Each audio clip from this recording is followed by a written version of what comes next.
2000년대 이후 중국은 동아시아를 집어삼키려는 자신들의 패권주의를 만천하에 드러냈습니다. 특히 시진핑의 장기 집권이 확정되며 이런 성향이 훨씬 심해졌는데요. 하지만 중국은 미국과 대결하기에는 국력에서 한참 열세입니다. 따라서 우선 아시아 태평양 지역의 패권을 미국으로부터 강탈하는 것을 최우선 목표로 삼고 있습니다. 중국으로서는 이 계획이 성공하기 위한 1차 단계이며 가장 중요한 핵심이 바로 대만 점령과 한반도 진출입니다.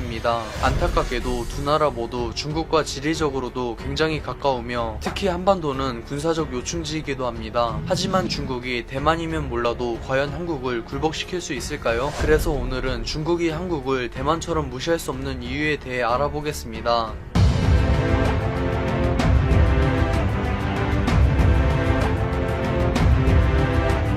우선 중국과 대만, 그들의 긴 악연에 대해 알아볼 텐데요. 놀랍게도 각각 중국과 대만의 뿌리를 할 수 있는 공산당과 국민당은 중일 전쟁까지만 해도 서로 협력하여 일본군에 맞섰습니다. 하지만 점차 일본이 몰락하자 대립하기 시작하며 결국 내전이 발생했으니 그것이 바로 국공내전입니다. 처음엔 미국의 전폭적인 지원을 받는 국민당의 승리가 유력했습니다. 그러나 눈이 썩을 정도의 졸전을 보여준 국민당과 소련의 지원으로 공산당은 승리를 이어나간 끝에 마침내 중국을 통일했습니다. 그리고 국민당의 잔존 세력은 인근의 타이완 섬으로 망명하며 대립을 이어나갔습니다. 이것이 바로 현재의 중국과 대만의 시작인데요. 하지만 이 시점에서 국력의 차이는 압도적으로 벌어졌습니다. 그럼에도 미국을 필두로 한 서방은 공산주의를 지향하는 중국이 아닌 대만을 국가로 인정했으며 심지어 강대국의 모임인 상임이사국의 회원이기도 했습니다. 그러나 1970년대부터 중국이 본격적으로 성장하자 세계는 어마무시한 잠재력을 지닌 중국의 눈치를 볼 수밖에 없었습니다. 결국 1971년 대만은 상임이사국 추방은 물론 심지어 유엔조차 추방이나 다름없는 탈퇴를 선언했습니다. 하지만 잔인하게도 중국은 하나의 중국 원칙을 내세우며 자신들과 수교하려면 대만과 단교할 것을 강요했습니다. 즉 대만을 두 번 죽인 것이나 마찬가지인데요. 그래서 현재 대만은 공식적으로 국가 취급을 받지 못하며 중국의 자치구나 미 승인 국가로 인식되고 있습니다. 의외로 중국은 현재 본인들의 안보에 가장 큰 위협이 되는 주변 국가로 일본이 아닌 대만과 한국을 지목하고 있는데요. 사실 대만은 한국처럼 경제, 군사적인 이유가 아닌 대만이란 나라의 존재 자체가 하나의 중국 원칙에 완전히 부정되기 때문입니다. 애초에 한국과 대만은 국력에 있어 격이 다릅니다. 양국의 국력을 간략하게 살펴보면 한국은 5,178명의 인구와 1조 5,400억 달러의 GDP를 보유했으며 대만은 2,380만 명의 인구와 5,900억 달러의 GDP를 보유하고 있습니다. 애초에 기본적인 국력에서도 대만은 한국의 절반도 채 미치지 못합니다. 당장 한국은 삼성과 현대 등 세계에서도 내로라 하는 대기업들을 보유했으며 글로벌 500대 기업 가장 많은 나라 순위에서도 무려 6위를 차지했습니다. 반면 대만은 그나마 내세울 만한 기업이 폭스콘과 TSMC이며 주로 반도체와 전자부품을 생산하는 기업입니다. 가소롭게도 폭스콘은 대놓고 삼성을 일본과 손잡아 무너뜨려야 한다고 주장하며 본인들이 삼성의 라이벌임을 자처하고 있습니다. 심지어 한일 무역 분쟁 이후 VIP 고객인 삼성의 부품 공급을 멋대로 중단했습니다. 하지만 이후 매출이 급감하자 삼성에 재공급을 제한했으나 삼성이 단칼에 거절하며 참교육을 당하기도 했습니다. 1960년대에 한국과 대만은 일본의 뒤를 이어 경제성장을 이루며 홍콩, 싱가포르와 함께 아시아의 4마리 용이란 그룹에 속하기도 했습니다. 그러나 2000년대 이후 한국은 나머지 국가들과 국력과 위상 모두 차원이 달라져 더 이상 이 단어를 언급하길 꺼려합니다. 반면 대만은 아직도 자주 사용하는 것은 물론 질리도록 강조하기 때문에 한국과 대만의 수준 차이를 쉽게 알 수 있습니다. 중국에게 대만은 수틀리면 언제든 집어삼킬 수 있는 허수아비에 불과하나 한국은 거슬리는 걸 넘어 위협적인 국가로 자리 잡았습니다.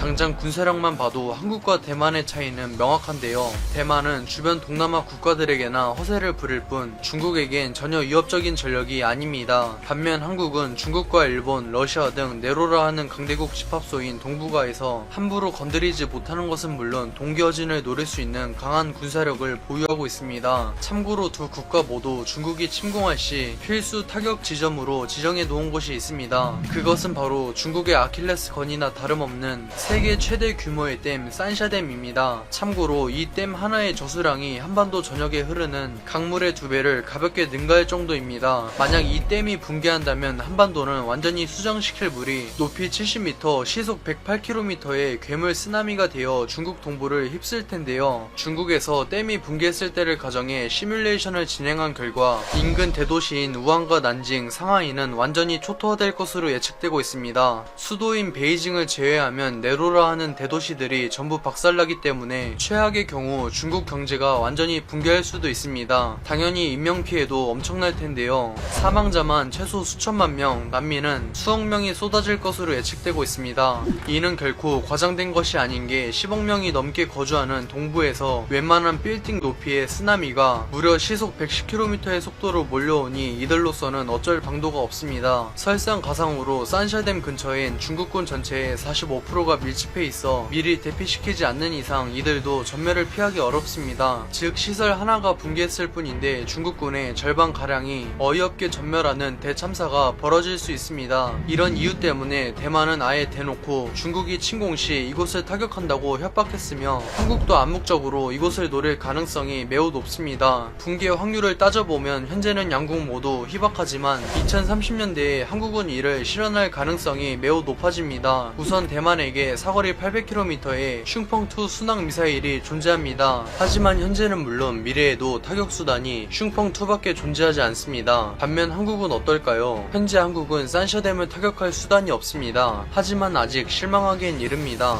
한국은 2030년대에 SLBM과 핵잠수함, 현무포 개량형을 실전 배치할 예정입니다. 특히 중국에게 위협적인 것은 SLBM과 핵잠수함 조합입니다. 이미 2004년 림팩 훈련에서 한국의 장보고급은 무려 디젤 잠수함의 천적인 로스앤젤레스급 원잠 2척이 포함된 미 항모 전단을 상대로 전멸에 가까운 피해를 입혔음에도 단 한 번도 탐지되지 않았습니다. 하물며 장보고급보다 비교도 안되게 우월한 한국형 핵잠수함이 미 해군보다 빈약한 중국 해군에게 탐지되지 않는 것은 그렇게 어렵지 않습니다. 심지어 핵잠수함의 목표는 중국 해군과의 교전이 아닌 산샤댐 접근이기 때문에 최대한 눈에 안 띄게 이동할 것입니다. 그렇게 산샤댐 근처에 도달한 핵잠수함은 즉시 SLBM을 발사할 텐데요. 사실 산샤댐을 호위하는 중국 방공군 입장에서는 어이가 없는 것도 모자라 억울해 미칠 텐데요. 아니 애초에 바로 앞에서 갑자기 마하7의 탄도미사일이 한두 발도 아닌 수십 발이 일제히 날아오면 그건 미국이나 러시아도 탐지는 몰라도 요격은 절대 불가능합니다. 심지어 여기서 그치지 않고 한국은 산샤댐의 영향을 받지 않으며 중국의 심장이나 다름없는 수도 베이징을 향해 무려 수백 수천 발의 현무3 현무포를 발사할 것입니다. 이렇게 되면 중국 동부지방은 한 곳도 빠짐없이 전부 초토화될 텐데요. 한국과 대만은 보복 스케일조차 차이가 정말 압도적입니다. 이쯤 되면 한국을 본인들의 라이벌이라 주장하는 대만이 정말 가소로워 보입니다. 시청해주셔서 감사합니다. 즐거운 저녁 보내세요.